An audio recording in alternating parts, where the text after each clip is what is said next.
E adesso è il momento di Pino Ventura. Ciao Pino! Buonasera Isabella, come si va? Benissimo! Buonasera, voglio salutare a tutto lo staff di Prima TV Napoli, a Pasquale, al cameraman e a tutti quanti. Allora Pino, tu hai avuto una pausa abbastanza lunga dal canto, dal 2015 ad oggi, però poi a un certo punto la passione, l'ardore... Sì, ho ripreso l'altra volta perché poi non ce la facevo a rimanere senza cantare. Senza cantare, e quindi ti sei rimesso in gioco sì. Con un nuovo lavoro discografico che uscirà tra poco tempo comunque. Che oggi hai deciso di proporre agli amici di Prima TV Napoli, appunto, con Canta Napoli. Il brano è Un anno di noi, scritta da Gino Da Vinci, di cui io mando un grande saluto a lui e a tutta la sua famiglia. E quindi non ci resta che ascoltare Pino Ventura. Canta Napoli.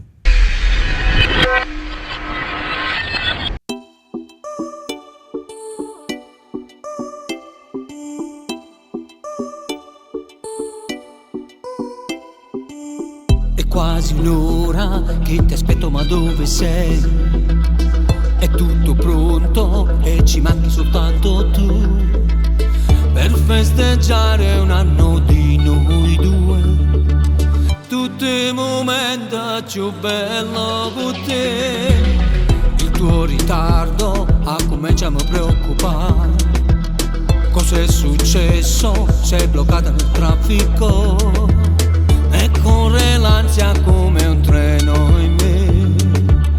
Ma tu non vieni, sto male per te.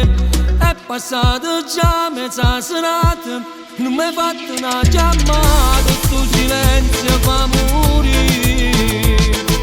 Oggi è il nostro primo anniversario e tu cuore innamorata pazzi te. Ti cerco come a me. Senta che non tengo più speranza, che guarda perché la porto pure piena a m'abbraccia. Sei stata stella mia più bella, che facevo luce nella vita mia, amore meglio a me. Sento l'assenza di un'esistenza che non avrò.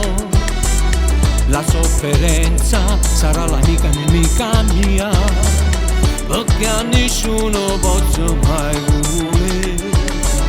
Soltanto tu mi fai vivere.